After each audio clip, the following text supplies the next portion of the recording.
Եթերում Իմպուլս քասթն է, բարև ձեզ հեռուստադիտող բարեկամներ, այսօր մեր տաղավարում հյուրընկալել ենք Ազգային ժողովի Հայաստան խմբակցության պատգամավոր Տիկին Արմենուհի Գյուրեղյանին, որը նաև վանաձորցի է։ Շնորհակալություն Տիկին Գյուրեղյան, որ ընդունել եք մեր հրավերը եւ ոչ առաջին անգամ։ Ինչպես տեսաք Վանաձորը այսօր։ Նախ շնորհակալություն հրավերի համար, շնորհակալություն նման հնարավորության համար եւ իսկապես ես միշտ հաճույքով եմ այս եթերից օգտվում, ձեր առաջարկից օգտվում, որովհետեւ նախ հիմնախնդիրները, որոնց մասին դուք բարձրացնում եք եւ որոնց մասին մենք զրուցում ենք այս տաղավարում, եւ հանրապետական մասշտաբի են եւ տեղային մասշտաբի են եւ առավել եւս համոզված եմ, որ ձեր լսարանը, որ դուք ունեք, շատ կարեւոր լսարան է եւ շատ կարեւոր է նրանց թե կարծիքը, թե նաեւ մեր տեղեկատվությունը, որ կարող են իրենք ստանալ, այնպես որ շնորհակալություն հրավերի համար։ Ըստ ձեզ լուծվում են Վանաձորի խնդիրներն այսօր։ Ասել, թե Վանաձորի խնդիրները լուծվում են այսօր, իհարկե մի քիչ սխալ կլինի։ Առաջին լուրջ խնդիրը, որ ես տեսնում եմ Վանաձորում այսօր, տեղական ինքնակառավարման մարմինների գործունեությունն է, իսկ մենք շատ լավ գիտենք, որ Վանաձորում տեղական ինքնակառավարման մարմինները կալանավորված են, այսպես ասած։ Տեղական ինքնակառավարումը այսօր իշխանության ուղղակի հարվածի մեծ մասը իր կամքով է կալանավորված, հա, համաձայն չեք։ Ինչ առումով ում կամքով։ Այսինքն ձեռնտու չէ, նիստ անել, նիստ գումարել։ Գիտեք, մի բան, որ ըստ էության Վանաձորը այն կարկառուն օրինակն է, թե ինչպես է իշխանությունը հարձակվում ժողովրդի քվեի վրա, ինչպես է իշխանությունը գողացել ժողովրդի քվեն, այդքանով արդեն նաև միգուցե պետք չէ մեղադրել այդ առանձին անհատներին։ Այսօր մենք շատ լավ գիտենք, որ Վանաձորում 4 տարի է ժողովրդի ընտրության արդյունքները կյանքի չեն կոչվել։ Ի վերջո ժողովուրդը մասնակցել է 21 թվականի դեկտեմբերի 5-ին ընտրության եւ իր ձայնը քվեն մեծամասնությամբ տվել է կոնկրետ ուժի, քաղաքական ուժի Մամիկոն Ասլանյան դաշինքին։ Հարցակվեցին, գործեր կարեցին, սարքեցին, ապացուցեցին, թե չապացուցեցին, դա ուրիշ խնդիր է, հասկանում եք։ Լավ Մամիկոն Ասլանյանի նկատմամբ գործ կարեցիք, նրան դատեցիք, ազատեցիք այդ հնարավորությունը քաղաքապետ դառնալու, նրանից վերցրեցիք, բայց ի վերջո Վանաձորցին ձայնը տվել էր խմբակցությանը, կոնկրետ քաղաքական ուժին, այդ նշանակում է մեծամասնությունը, ում վստահում էր Վանաձորցին, պետք է նա ղեկավարի երկրի քաղաքի տեղական ինքնակառավարման մարմինը, բայց ինչ արեց այս իշխանությունը, այս իշխանությունը գողացավ Վանաձորցու իր ընտրությամբ ղեկավար ունենալու իրավունքը, նա այդ ղեկավար նշանակելու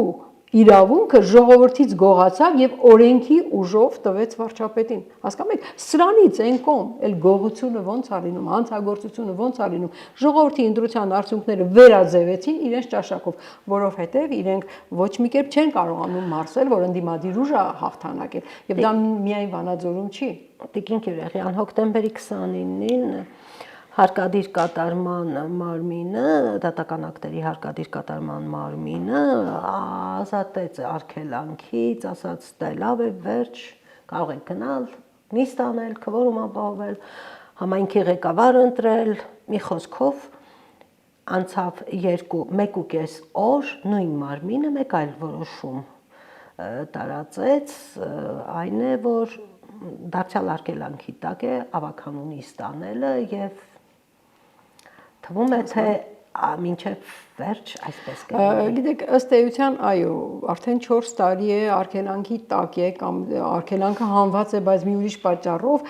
ավագանու առաջին նիստը, որը օրենսդրորեն հստակ օրակարգով է համայնքի ղեկավարի ընտրության օրակարգով այդ առաջին նիստը առայժմ դեռ չի կայացել։ Եվ շատ լավ գիտենք, որ Էդմոն Մանուկյանի ձեռամբ այդ հենց 21 թվականից սկսվեց այդ հետաձգումը, այդ նիստի բայց Էդմոն Մանուկյանի քվեները գողացել էին։ Ամեն դեպքում դա դատարանը ասենք ինչ արեց, դատարանը մերժեց այդ առաջարկը, նրա բողոքը, նրանք էլ հետո վերաքննիչը վճռաբեկը մերժեցին եւ եկա վերջը 2 տարի առաջ արդեն եւ ոչ միայն հետ են վերցրել, այլև վերաքննիչն էլ է այդ ամեն ինչը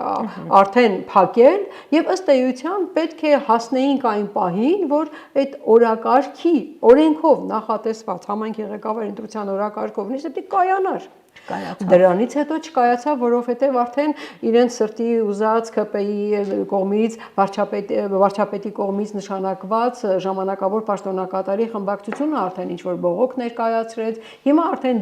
ԴՀԿ-ն նորից 1.5 օր հետո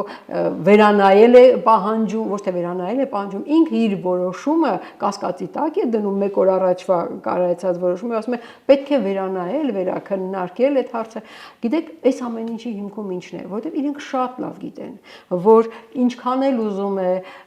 ասֆալտ փռեն, ինչքան էլ ուզում է այսպես շինարարություններ անցկացնեն, Վանաձորցին ասֆալտը չի փոխարինելու, ասֆալտը չի գերադասելու հայրենիքից, Վանաձորը ասֆալտը չի գերադասելու ժողովրդավարությունից, Վանաձորը ասֆալտը չի գերադասելու ԿՊ իշխանությունից, եւ իրենք շատ լավ գիտեն հարցումների արդյունքում, որ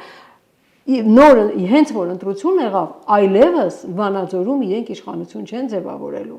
Սա է խնդիրը, իրենք այդ վախը ունեն եւ դրա համար հնարավոր ամեն մի նոր մեթոդ փորձում են գտնել, կիրառել,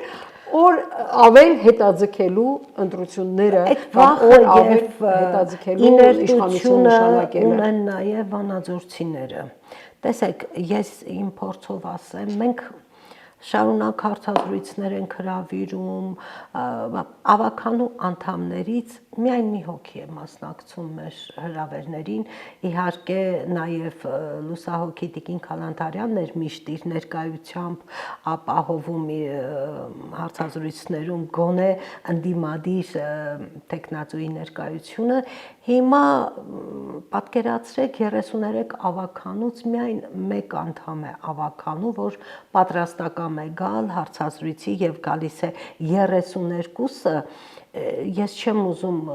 ասել թքած ունեն, բայց չեն կարևորում վանաձորցիներին, մարդկանց, ովքեր իրենց քվե են տվել եւ սա շատ լուրջ խնդիր է, սա վտանգավոր է։ Գիտեք ինչ, ամբողջ հարցը նրանում է, որ ես չեմ ուզում ամբողջությամբ մեղադրել այսօրվա ավականիների, իհարկե, միշտ էլ ավականիների կազմում եղել են առավել ակտիվ եւ առավել пассив ավականու անդամներ, դա բոլոր երկրներում, բոլոր քաղաքներում, բոլոր ժամանակների համար է, բայց ըստ էության Վանաձորում շատ ավելի լուրջ խնդիր կա այսօր, Վանաձորցու ընտրության արդյունքներից օգտվելու իրավունքը գողացվել է։ Ավականու անդամը, այո, պետք է ինքը ակտիվ լինի, բայց առաջին հերթին ընդդիմադիր ավականին պիտի աղաղակի, բարձրաձայնի, գա, մեր դռները ջարդի, եթեր պահանջի։ Համաձայն եմ, այդ դեպքում ուրեմն պետք է նաև իսկապես դա խնդիր դարձնել, եւ ոչ թե խնդիր դարձնել, այլ առաջիկա ընտրությունների ժամանակ ընտրություններին մասնակից ուժերը պետք է այդ խնդրի վրա մեծ ուշադրություն դարձնեն եւ իրենց ցանկը կազմեն համեմատաբար առավել ակտիվ, առավել գրագետ եւ առավել սրտացավ տեխնացուների ցանկով ունենալ ներկայացնել եւ հանրությունն էլ ինքը պետք է հասկանա թե առաջիկա ընտրություններում այդ պահվածքը ինչպես գնահատի եւ ում ինչ ձայն տա, բայց այստեղ ելի եմ կրկնում, մենք լուրջ խնդիր ունենք ժողովրդավարության լուրջ ժողովրդավարության վրա հարձակումը եւ ժողովրդավարության բաստիոնի անվան տակ այսօր բռնապետություն է եւ Վանաձորում եւ ամբողջ Հայաստանում։ Միայն Վանաձորը չի, հասկանում եք, այս իշխանությունները այսօր ամեն հնարավորին մեթոդ կիրառում են հարձակվելու ընդդիմադիր ընտրված ղեկավարների, ընդդիմադիր ընտրված ավականիների վրա, գործ կարելու, նրանց վախեցնելու, ընդհուպ սպանության հասցնելու։ Հասկանում եք, ես չեմ վախենում ասելուց եւ միշտ իրենց եմ ասել, որ Փարաքարի համայնքի ղեկավարի սպանությունը ես ողջամիտ կասկած ունեմ, որ պատահականություն չէ, այսինքն ինչ է ստացվում, այդ պայծառատես վարչապետը իրիկունը սպանությունը լինում է, առավոտը կառավարության նիստում հայտարարում է, որ Սա վրեժխնդրություն էր, այսինքն դու տենց պայծառատես էիր, գիտեիր, որ վրեժխնդրություն է, նույն պայծառատեսությամբ ինքը 15 զինվորների կացարանի, հիշում եք հրդեհի դեպքում, ուղիղ հաջորդ օրը հայտարարեց ու նկարագրեց այն վարկած, այն սցենարը, որով այդ հրդեհը տեղի է ունեցել եւ զինվորները զոհվել են։ Այդ ինչ պայծառատեսություն է։ Կամ ողջամիտ կասկած ունեմ, որ ինքը տեղյակ է եղել այդ ամեն ինչին նախապես։ Եվ ոչ այս կողմ, ոչ այն կողմ իրավապահ մարմինները հենց մենակ այդ վարկածն են առաջ տանում եւ հաստատվում է այդ վարկածը։ Ինչու՞։ Բայց իշխանությունը ուրիշ գործիք չուներ, որ պիտի դրան գնար։ Բայց գնում են։ Այդ թող իշխանությունը մտածի, բայց գնում են։ Բայց սպանությունը դա արդեն ծայրահեղ, այո, գիտեք ինչ, ես կարող եմ, չէ, որպես քաղաքացի, այսպիսի վարկած ունենալ։ Հնարավոր էր, չէ, որ որպես քանի որ իրենց ընդդիմադիր ուժի հաղթանակը ոչ մի կերպ ձեռք չէր տալիս եւ դա զուգահեռ էր Գյումրու դեպքերին, այդ նույն օրը ընտրություն եղավ, Գյումրիում պարտվեց, Փարաքարում պարտվեց, նրանք իրենց ամբողջ ներուժը բերել էին Գյումրի, Փարաքարը մնացել էր բաց եւ Փարաքարում հաղթանակը ընդդիմության ակնհայտ էր, այդ չմարսեց այս իշխանությունը եւ նրանք փաստացիորեն պետք է ինչ-որ կերպ ազատվեին եւ վրեժխնդրությունը շատ լավ գործիք էր ու վրեժխնդրությունը շատ լավ մի մեխանիզմ էր, որով կարելի էր իրենց վրա դեպի իրենց սլակները հեռացնել։ Ես այդպես կարող եմ, չէ՞, դա բարկած է, չէ՞, ես կարող էին, չէ՞, իրենք այն մարդուն, ով որ անցնում էր վրեժխնդրության բարկածով, այդ մարդուն համոզել։ Շատ լավ, Տիկին Գյուրեհյան, վերադառնանք Վանաձոր, էլի։ Ես երեք ուշադիր հետևում եմ իրադարձություններին ու նկատեցի, որ Լոռու մարզպետ Արեն Մկրտչյանը ձեզ պատասխանում է ինչ-որ շինարարության հետ կապված ինչ-որ հարցեր եւ ասում է, որ դուք 27 տարի կարող էիք անել, չեք արել եւ փնտրեցի համացանցում չգտա դուք որտեղ եք, ինչ եք հարցրել պարոն Մկրտչյանին, այդպես էլ չգտա ձեր հարցը, կպատմեք։ Շատ հետաքրքիր է, ես ինքս անձամբ չեմ լսել, որ Արեն Մկրտչյանը մարզպետը պատասխանել է իմ հարցին, բայց իմ հարցը ուղղված է եղել նախարարին։ Երեք բյուջեի քննարկումների շրջանակում, 26 թվականի բյուջեի նախագծի քննարկումների շրջանակում ազգային ժողովի падգամավորները հարց ու պատասխանով դիմում էին տարածքային տկենի նախարարին, Դավիթ Խուդասյանն էր այնտեղ, եւ նաեւ պետք է մարզպետները ներկա լինեին։ Եվ ես բազմիցս տկեն նախարարության առաջ բարձրացրել եմ Վանաձորի հիմնախնդիրներ, այդ թվում Երևանյան խճուղի 90 շենքի եւ Գրիբայեդը 6 շենքի կարգավիճակների հարցը եւ ստացել եմ գրավոր պատասխաններ, որ այո, երկու շենքն էլ խիստ վթարային են, ընդ որում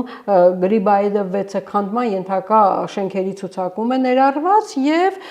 Երևանյան խճուղի համար ստացել եմ նույնիսկ սեյսմիկ եզրակացությունը, որտեղ սևով սպիտակի վրա գրված է, որ ինքը շատ վտանգավոր կարգավիճակում է, այդ շենքը շատ վատ վիճակում է եւ ամենափոքր ցնցումը կարող է մեծ վնասներ բերել եւ շենքը փլուզել եւ ես բազմիցս հարցրել եմ, լավ, սպասում ենք որ շենքը փլվի, Վանաձորը սեյսմիկ գոտում է, սպասում ենք շենքը փլվի նոր բարձրաձայնենք, ինչ է նախատեսվում եւ արդյոք 26 թվականի բյուջեի նախագծում որևէ ֆինանսական միջոց ներառված է այդ ֆինանսական հնարավորությունների ցանկում ներառված են այս երկու շենքերը կառուցման կամ վերակառուցման հարցով եւ սա եմ եւ ընդհանրապես պարզապես ասել եմ եթե դուք քանի որ ես ընդդիմադիր եմ չեք ուզում ընդդիմադիրի հարցին ընդառաջ գնալ ասեք մարզպետն էստեղ է թող մարզպետը այդ հարցը բարձրացնի այդ հարցին լուծում տվեք այստեղ կարևորը նա չի ընդդիմադիր թե ոչ ընդդիմադիր ինքը ասաց ես կարճ ժամանակ է այստեղ մարզպետ եմ Լոռիում արդեն 4 բնակարան տվել եմ եւ շատ հետաքրքիր է հասկանում եք այսինքն ինքը մի ամիս չկա որ մարզպետ է ինքը ընդհանրապես նախորդ ժամանակահատվածում կառուցված արդեն ծրագիրը իրականացված այդ բնակարանների բանալին է տվել եւ ասում է ես տվել եմ այսինքն Այդ նույն հաջողությամբ նախորդ մարզպետներն էլ կարող էին ասել, որտեղ իրենց ժամանակաշրջանում է կատարվել։ Ինչ է նշանակում ես բանալին տվել եմ։ Դու բանալին չես տվել։ Դու ով է։ Դու ընդհանրապես բանալի տվող այդ ֆիզիկական անձն ես եղել։ Այսինքն ծրագիրը եղել է ազգային ժողովի կողմից հաստատված, կառավարության կողմից հաստատված, եւ ես էլ այդ հարցն եմ տվել, որ երբեք կառավարությունը հասնելու է այս շենքերի կառուցման վերակառուցման ծրագրին, երբեք այս շենքերի համար ինչ է նշանակում դուք նախկինում արել եք, բա դուք եկել էիք նախկինների սխալներն ուղղելու, բա դուք եկել էիք նախկինների չարասներն անելու։ Ես ասում եմ արեք։ Տիկին Գյուրեխյան, գաղտնիք չէ, որ սուբվենցիոն ծրագրերով հսկայածավալ աշխատանքներ են կատարվում մարզերում, համայնքներում, ասֆալտապատման, բարեկարգման եւ այլն այսպիսի աշխատանքներ, դպրոցներ են սարքում, մանկապարտեզներ, երևի առաջարկեք նաեւ բնակարանաշինություն, հա։ Գիտեք, ամբողջ հարցը նրանում է, որ այո, սուբվենցիոն ծրագրերի շրջանակներում աշխատանքներ են տարվում, բայց այս մարդիկ, ոնց որ Արեն Մկրտչյանն ասում է, ես բնակարանը հանձնեցի, իրեն վերագրելով այդ 4 բնակարանների հանձնումը, ընդհանրապես ինքը բանալին հանձնող է։ Սուբվենցիոն ծրագրի գաղափարախոսությունը պետական քաղաքականության հիմքում դնելը կատարվել է դեռ 16 թվականից։ Երբ որ իրենք ընդհանրապես չկային այդ հարցերում, եւ չմոռանանք նաեւ, որ հենց թե բայց կյանքի չի կոչվել, հա, որոշումը կայացվել էր, արդեն կյանքի կոչվելու էր 18 թվականից, որովհետև իրենք արդեն 18 թվականի բյուջեի մեջ նախատեսած հնարավորությունների մասին էին մտածում։ Այսինքն սուբվենցիայի գաղափարախոսությունը որպես քաղաքականություն իրականացվող, դա 16 թվականին է հաստատվել։ Եվ հիշենք Կարեն Կարապետյանը ինչ էր անում, հիշում եք, անցնում էր բոլոր մարզերով եւ մարզի բնակիչներից տարբեր կազմակերպությունների ներկայացրեք ծրագրեր, որոնք մենք կարող ենք կյանքի կոչել ձեր եւ մեր համատեղ համագործակցության արդյունքում այդ սուբվենցիոն ծրագրերի կյանքի կոչելու նախագիծը կյանքի կոչելու մասին էր այդ ամեն ինչը։ Խոսքով գաղափարը ձերն է իրականացնողը։ Ես շատ ուրախ եմ, որ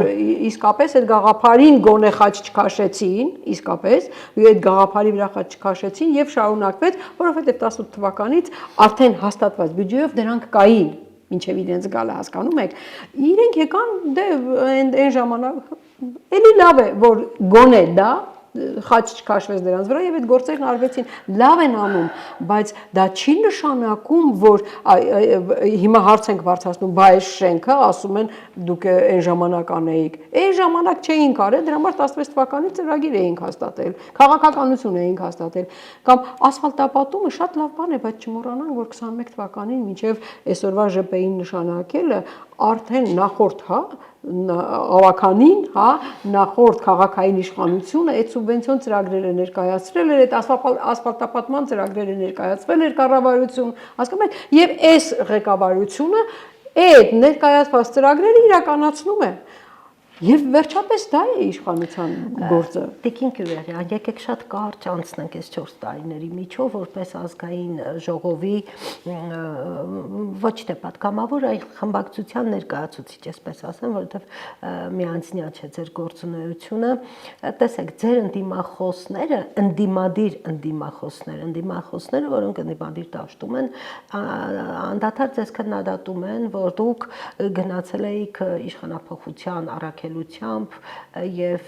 պարզապես դասական ընդդիմադիր խմբակցություն եք խորհրդարանում, խնդիրներ եք քննարկում եւ այլն եւ այն ինչի համար որ ձեզ մանդատ են տվել, որ ձեզ գործուղել են խորհրդարան, դա չեք անում, համաձայն եք այս մտքի հետ։ Գիտեք ինչ, այո, մենք խոստացել էինք, որ մենք մեր նախընտրական ծրագրի հիմքում հենց դա էինք դրել, որ մենք գալով իշխանության, մենք պետք է հասնենք այս ապիկար իշխանությունների հեռացմանը եւ երկիրը հանելու այն մարտահրավերներից, որոնք նրանք արդեն գցել էին մեր երկիրը։ Բայց ցավոք սրտի մենք չստացանք այդքան ձայն, հա, հասկանում եք, պետք է մի բան գնահատելիս միշտ ցանկացած խնդիր լուծելիս, ես մաթեմատիկ եմ, միշտ ասում եմ, խնդիր լուծելիս առաջ պետք է հասկանանք խնդրի դրվածքը ինչ ունենք, ինչ է պահանջվում եւ ունեցածից պահանջվածին ինչ քայլերով առաջ գնանք։ Հասկանում եք, ցանկացած խնդրի համար կարևոր է ինչ ունենք խնդրի դրվածքի մեջ, Իսկ ինչ ունենք, մենք ունենք 29 մանդատ, գումարած նաև 7 մանդատ պատիվ ունեմ ընդդիմությունը, որից մեկ անմիջապես, այդ 7-ից մեկ անմիջապես հիշում եք Իշխան Զաքարյանը ինքը անցավ որպես անկախ падգամավոր, այսպես ասած, եւ արդյունքում մենք 1/3 մինուս ձայն ունենք։ Իսկ 1/3 մինուս ձայնը որևէ օրենքի ընդունման վրա ազդեցություն չունի, որևէ նույնիսկ սահմանադրական օրենքի համար անհրաժեշտ է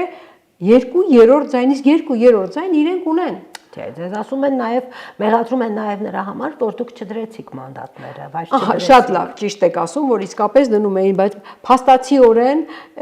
այդ նույն ասողները այսօր իրենք խոսում են իմպիչմենտի գործիքի կիրառման, ուժ կիրառելիության, չկիրառելիության մասին։ Բա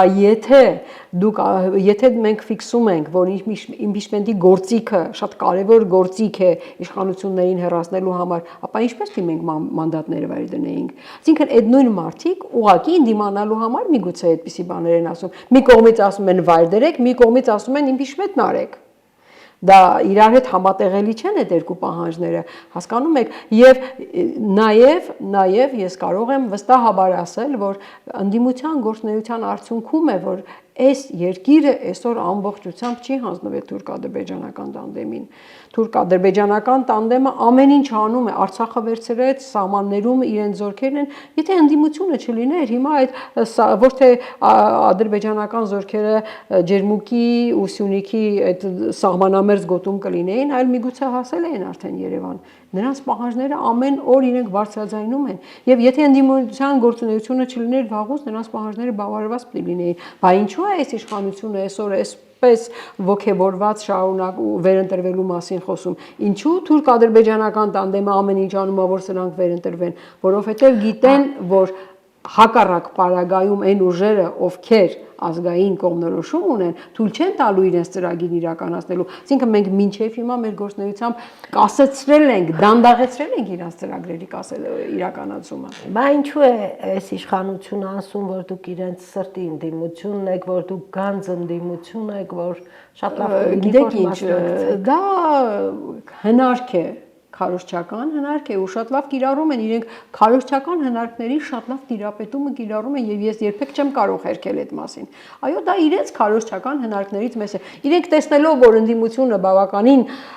ազդում է հանրության կարծիքի ձևափոխման վրա, իրենք այդպիսի բան են ասում, որովհետեւ շատ լավ գիտեն, որ հանրության կարծիքի հանրությունը տանել չի կարող այն ընդդիմությանը, ով այս իշխանությունների հետ կարող է որևէ կերպ համագործակցել։ Եվ դա են ասում, դրա մասին է խոսքը։ Իրենք ասում են դուք մեր սրտի ընդդիմությունն եք, որպիսի հանրության մեջ շատ խորացնեն, բացասական կարծիք ստեղծեն, խորացնեն ընդդիմության նկատմամբ դա է։ Դա քարոզչական հնարք է եւ զարմանալի չէ, որ իրենք այդ հնարքը օգտագործում են, ընդհանրապես իրենք շատ լավ տիրապետում են քարոզչական հնարքներին, պոպուլիզմին, մանիպուլյացիաներին։ Դա էլ նման մի գործիք է։ Կային ժամանակներ, որ դուք պատիվ ունեմ դաշինքի, այն ժամանակ իհարկե ոչ պատիվ ունեմ, անձանց մասին է խոսքը, բոլորդ միասին ճանապարհ էիք անցնում, հիմա շատ տարբեր եք, չափազանց տարբեր։ Ես կասեի ավելի ընդդիմադիր միմյանց, քան իշխանությունը ձեզնից որևէ մեկին, շարունակ քննադատում են ձեզ։ Չէի ասի, որ մենք ընդդիմադիր ենք միմյանց խորհրդարանում, այդպիսի բան ես չէի ասի, բայց պարզապես մենք մեր ակտիվությամբ այո տարբեր ենք։ Այդպես է, հիմա այդպես է ստացվել Հայաստան խմբակցությունը առավել ակտիվ է դրսևորում ցանկացած օրենքի քննարկման ժամանակ եւ այլն, միգուցե քան պատիվ ունեմը, բայց ես երբեք չեմ համաձայնի այն մտքի հետ, որ խորհրդարանում մենք խիստ ընդդիմադիր ենք միմյանց, այդպես չի։ Տարբեր խմբակցություններ ենք, տարբեր մոտեցումներ կարող ենք ունենալ, բայց այն, որ երկու ուժն էլ միաժամանակ իրենց ուժերի ներածին չափով ամեն ինչ փորձում են անել, ուրիշ բան է, որ ստացվում է, թե չի ստացվում, հանրությունը լավ է գնահատում, թե ցածր է գնահատում, բայց երկուսն էլ այս իշխանությունների հեռացման մասին են խոսում, այս իշխանությունների հեռացման համար են պայքարում։ Հիմա ինչքանով ենք մենք նույնատիպ մտածում, դա ուրիշ Տիկին Կիրյակյան ընտրություններին շատ քիչ ժամանակ է մնացել, 7 ամիս։ Արդյոք դաշնակցությունը կողմնորոշվել է այս անգամ ինչ ֆորմատով, ինչ դաշինքով Գիտեք, մենք բազմիցս դաշնակցության ներկայացուցիչները բազմաթիվ անգամ բազմիցս արդեն հայտարարել ենք, որ մենք այս պահին խորհրդարանում ենք եւ մենք գործում ենք Հայաստան խմբակցության այդ ներսում եւ մենք շատ լավ համագործակցում ենք, այսպես ասած։ Իսկ ընտրությունների օրերը կգան եւ մենք այդ ժամանակ կհայտարարենք ու երկրի իրավիճակից կախված մի քիչ առաջ ասեցի, խնդրի դրվածքից կախված մենք կորոշենք առանձին գնալն է ճիշտ, արդյունավետ, թե էլի դաշինքով գնալն է ճիշտ, արդյունավետ։ Իսկ եթե դաշինքով հետ դաշինքը կազմեք։ Դա կգա ժամանակին իրավիճակի վերլուծության արդյունքում։ Շատ քիչ է, բայց ամեն դեպքում որ կոնսուլտացիաները եւ ձեզ ինչ է թվում, որ ես այստեղ պետք է խոսեմ մեր կոնսուլտացիաների արդյունքների մասին, իհարկե չէ, դուք այդքան միամիտ չեք, ես այդքան միամիտ չեմ, որ մտածենք, որ այդպեսի բան։ Ամեն դեպքում մենք ամեն օր, ամեն նոր օր մենք փորձում ենք իրավիճակը գնահատել, հասկանալ եւ թե դաշնակցության ներուժը եւ ամենակարևոր այստեղ դաշնակցության կամ խմբակցության կամ դաշինքի ձայների քանակը չէ։ Ինչ ձևաչափով հանդես գալը կօգնի երկիրը այս վիճակից հանելուն, ինչ ձևաչափով հանդես գալը կօգնի այս ապիկար դավաճան իշխանություններին իշխանությունից հեռացնելու համար, հասկանում եք, գերխնդիրը դա է։ Եվ այդ գերխնդիրը լուծելիս այդ պահին, որ ձևաչափը առավել արդյունավետ կլինի, համոզված եղեք, այդ ձևաչափն էլ գործելու է։ Եվ մի հարց, բավականաչափ բարդանում է ընդդիմության գործը ընտրություններից առաջ, ասեմ ինչու։ Իշխանությունները իդեմս վարչապետ Նիկոլ Փաշինյանի ասում են, որ վերջ արդեն խաղաղությունը բերել են, խաղաղությունը հաստատվել է։ Սա արդեն լուրջ այցեքարտ է իրենց համար եւ լուրջ մարտահրավեր ընդդիմության համար, ել ինչից եք խոսելու։ Խաղաղությունը հաստատվել է։ Շատ կարևոր բանի մասին հարցրեցիք, շատ կարևոր հարցի շուրջ ենք հիմա քննարկելու։ Նրանք հայտարարում են, խաղաղությունը եկել է, խաղաղությունը բերել ենք, ինչով են բերել, ինչով է եկել, այն թուղթը, որը իրենք թափահարում են որպես հաղթաթուղթ, ընդամենը նախաստորագրված օգոստոսի 8-ին, նախաստորագրված մի փաստաթուղթ է, որի տակ կա Ադրբեջանի եւ Հայաստանի ղեկավարների ստորագրություն, վարչապետի եւ նախագահի ձեռքով։ Նույնիսկ չկա փաստաթղթում այն երաշխավորող երրորդ կողմի ստորագրությունը, ինչքան ուզում են իրենք թափահարեն, այդ ու թմկահարեն, այնտեղ չկա ԱՄՆ-ի նախագահի ստորագրությունը, նա որպես երաշխավոր վկա է որպես այդ։ Ուղղակի ներկա է եղել, այո, վկա է, բայց վկայությունն ու երաշխավորությունը խիստ տարբեր բաներ են եւ միջազգային հարթակներում, երբ որ որևէ փաստաթուղթ է քննարկվում, վկայությունը չի է քննարկվում, այլ երաշխավոր իր փաստաթուղթով։ Եվ բացի դա էլի եմ կրկնում, դա ընդամենը նախաստորագրությունը եւ չմոռանանք, որ օգոստոսի 8-ին նախաստորագրվեց, ուղիղ հաջորդ օրը Ալիևը հայտարարեց, որ ստորագրություն կլինի այն եւ միայն այն դեպքում, երբ Հայաստանում կփոխվի սահմանադրությունը։ Ուղիղ հաջորդ օրը, այսինքն այդ ոնց է խաղաղության պատրաստ մեկը ուղիղ հաջորդ օրը պայման դնում, այսինքն պայմաններ կան։ Խաղաղության փաստաթուղթը կստորագրվի սահմանադրությունը փոխելու պարագայում 300,000 ադրբեջանցիների Հայաստանում բնակեցնելու պայմաններում, 300,000 ադրբեջանցիների անվտանգությունը ապահովելու պայմաններում եւ ընդ որում պայման, որ այդ 300,000 ադրբեջանցիների անվտանգությունը պահողը պետք է լինի երրորդ կողմը, որին վստահում է Ադրբեջանը։ Պարզ է, չէ՞, որ երրորդ կողմի մասին պայման չկա։ Մեր կողմից մենք, եթե ուշադիր հետևում եք, անընդհատ ասում ենք, լավ, դուք այսքան ասում եք, ինչ ասում են անում եք, մենք իրենք ինչ են զիջել, դուք ինչ եք մի հատ պայման դրել, որ իրենք ընդունել են։ Բա ուր մնաց գերիների վերադարձի մեր պահանջը, բա ուր մնաց մեր ինքնիշխան սուվերեն տարածքներից ադրբեջանական զորքի դուրս հանման պահանջը, բա ուր մնաց Արցախահայերի հետ վերադարձի իրավունքի պահանջը, ոչինչ չկա։ Դուք այդ երեքը խոստանալու եք ընտրություններին քարոզարշավի ժամանակ։ Բնականաբար այո, որովհետև դրանք միջազգային փաստաթղթերով, միջազգային հարթակներով ապացուցված, հաստատված պահանջներ են, հասկանում եք։ Ընդամենը 2 օր առաջ, 3 օր առաջ հենց Երևանում խորհրդարանում կայացավ Եվրանեստի խորհրդաժողովը, եւ Եվրանեստի խորհրդաժողովը, երբ որ ղեկավարում էր այդ նստաշրջանը, նիստը, ԿՊԱ-ական падգամավորը իրենց խմբակցությունը, բազմաթիվ եվրոպական падգամավորներ արդեն բարձրաձայնում էին մեր երկրում մարդու իրավունքների խախտման մասին, բարձրաձայնում էին գերիների վերադարձի պահանջի չբարձրաձայնման մասին։ Իրենք զարմանում էին իրենց ելույթներով, որ այս իշխանությունները չեն խոսում, իրենք ավելի շատ են խոսում Բաքվի բանտերից։ Այո, ես լսեցի իսպանացի падգամավորի։ Ոչ միայն իսպանացի, այնտեղ գերմանացի, հասկանում եք, այսինքն միջազգային հարթակներում այս հարցերը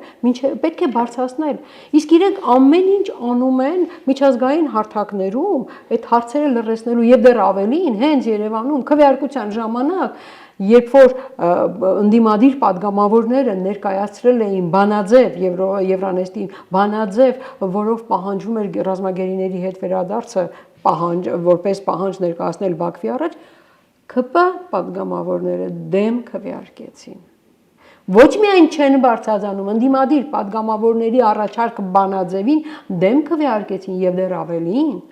այդ ներկա падգամավորներից շատերը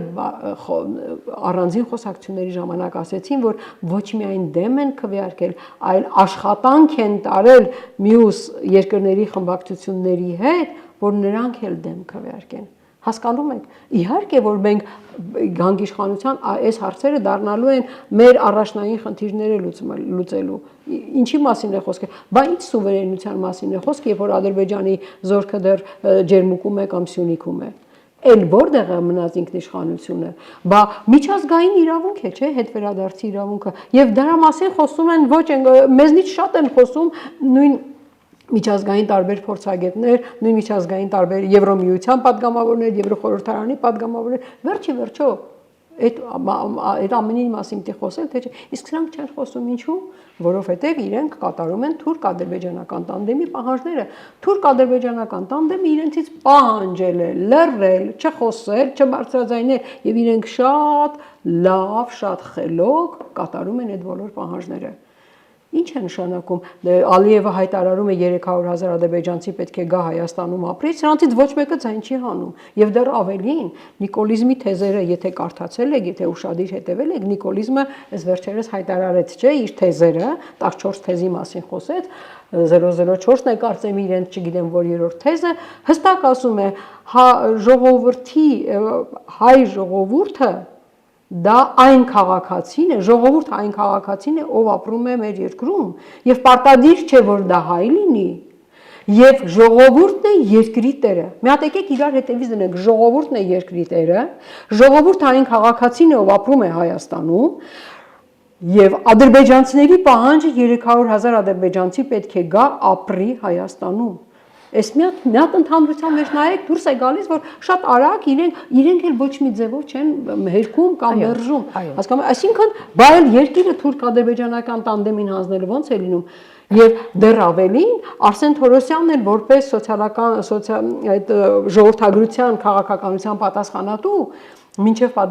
նախարար դառնալը պատգամավոր ժամանակ արդեն բարձրաձայնել էր, որ այո, ժողովրդագրության խնդիրները լուծելու համար կարևոր բաղադրիչը ներգաղթը, իսկ ներգաղթը պետք է հասկանանք, որ բոլորը պարտադիր չէ, որ հայեր լինեն, ներգաղթի ժամանակ պետք է նաև այլ քաղաքացիներ լինեն, եւ երբ ես հարց եմ տալիս, դուք այդ ասեցիք, այդ միտքը ուղիղ զուգահեռ այն ժամանակ, երբ Ալիևը ասեց 300,000-ի մասին, հիմա դուք նկատի ունեք այդ ներգաղթ այդ 300,000-ով, ինքը խուսափեց պատասխանելուց, ինքը չպատասխանեց, հասկանում եք, սա է իրանց քաղաքականությունը։ Վերջին հարցս, Հայաստանում կան քաղբանտարկյալներ։ Միամիտ հարց եք տալիս, եթե ասեմ չէ կարող է հավատակ, իհարկե կան, քաղբանտարկյալներ են այսօր սրբազանները, քաղբանտարկյալներ են այսօր ասենք Կարեն Կարապետյանը, քաղբանտարկյալներ են ընդհանրապես ազգային ուժերի կներեք Սամվել Կարապետյանը, ազգային ուժերի այն բոլոր ներկայացուցիչները, ովքեր որևէ